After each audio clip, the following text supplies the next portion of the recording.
Alright, back at it. So I have me a Yamaha Bear Tracker 250. This thing, I totally tore it apart because I was going to change the motor. That didn't work, so I put it back in. And now I need to fix the timing chain and one-way bearing. So, I'm going to show you how to do that in this video. First off, you need to, so I totally have this thing gutted, but you don't have to do anything to it other than, like, park it here. It's running, park it here, and this is how you do it. So, there's this cover, take off two bolts. It's probably going to be not a star bit, just a X, whatever, I forget the name, but I put in actually bolts. Anyway, pop that cover, you see this, perfect. Then you have your pull start, you take off all, it's either 6 or 8 bolts, I don't know the exact, I meant to do that. Anyway, take that off, then you get to, then you'll see this is what the, quick little lesson, when you pull your jump start, those two, what is that? Never mind that. You see those two notches right here and here pull out? Well, that hooks into one of these, or into like two of these, like opposites, and that'll crank your motor manually. So otherwise, the starter has pulleys running to it and cranks it on the inside. So anyway, that's that. So you need to get a, I forget what exact size this is. It's like a 11/16, I think. On an impact works the best. But if you have an impact, then just pop it on there. It'll come right off. If not, you need to put your socket on here and stick a screwdriver through it and wedge it to where you can then pick up on it, because if not, the thing will just start cranking. So you gotta then stick a screwdriver like right through here and like cross it up, make it like jam up to where then you can twist it and pop the bolt off. So either one of those. So I'm gonna quick take it off and I'll get back with you. Alright, we humming along. So got that bolt just quickly spun off with my impact, and then you just slide this piece right out. It'll just, it might give you a little trouble, but like it will just come out because it's just held on there by that bolt. So pop that off. Then you'll have a series of like bolts around it. There's one right there, one couple in here you can see.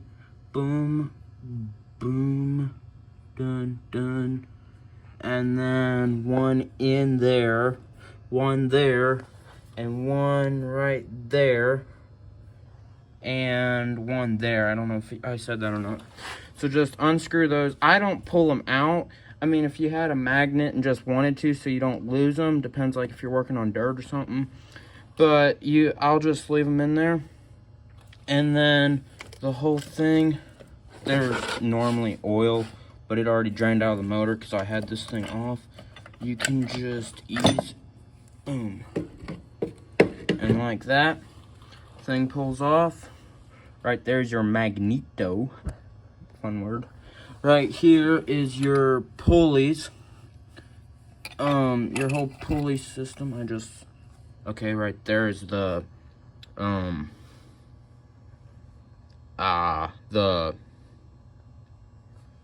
can't think of it. The seal, yeah, exactly. Anyway, each side of this should have a washer on it. You can see that there was a spot for it, and you can just, right there, fell off. So yeah, that's, this goes on, this is what the starter runs on, and then this, no, other way around. This is what the starter connects to, and then this is what actually moves it. Because you can see the big old bearing, or the big old pulley right back there. Anyway, got that done. Next, I will get back with you. Alright, so I took off the big washer and screwed the bolt back in. Just quickly spun it back on. Then you get this contraption, this, I think they call it a chicken's foot? No, it looks like that. I don't think that's what they actually call it though. But either way, there's going to be 3 bolt holes. There's only going to be 3 in the flywheel. You screw bolts in. I had to professionally cut them and weld them to make them long enough. I mean, obviously you can find the right ones, but I just didn't have them. And, you know, it's like a DIY project, so I didn't do that. Anyway, pop that on. Get yourself a 9/16 is this. Can't do this one-handed. Anyway, that didn't take nothing at all. I just gave it the beans and she fell right off. That's what she looks like. Got it a little bit greasy. You flip it around, that's the one-way bearing. Take off those 3 bolts and the one-way bearing comes off. You will lose the balls probably. They just belong right in there like that. That one's basically brand new. What I'm after is the timing chain. You gotta take this half moon key out, then slide this pulley off, and right there you go. This thing obviously came off, and that's why it wouldn't run. So, yeah. Oh, and something I forgot to mention, when you're messing with the chain, right here's your little tensioner. That little bolt basically does nothing, so don't think you can get away with just taking that off. You need to take off these 2 bolts and the thing will just slide off. So you need to do that, and then that'll untension the chain and you can get it off to work on it, like actually, if it's still on. And then I'll show you how to retime it. Finally, that thing shut off. Then I will show you how to retime it professionally, so stay tuned.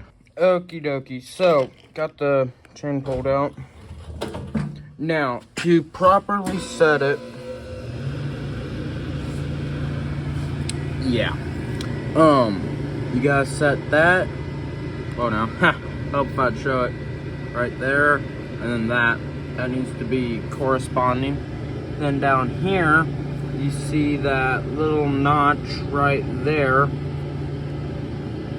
Then there is a washer on here that for sure needs to come out. And right there you see there's a point. Those should be corresponding. So it does go whoosh. So just imagine a perfectly straight line. It needs to be like that, and you should have a perfectly working four-wheeler. So to put it back together, just go in reverse and you should have a four-wheeler that works. Now I gotta put the gas tank and everything back on it, but I don't think I need to show that. I mean, that's pretty self-explanatory. Okay, so I kind of forgot to do an update, or like it took me a bit, got in the groove and got everything put back together, working at it. So ended up having to adjust this a little bit. I got a new timing chain, and that really helped. Now I got it nice and tight. So yeah, I just adjusted it and got it kind of fine-tuned. I'm starting to put it back together. So yeah, that's pretty much it. You just need to line up your bearings.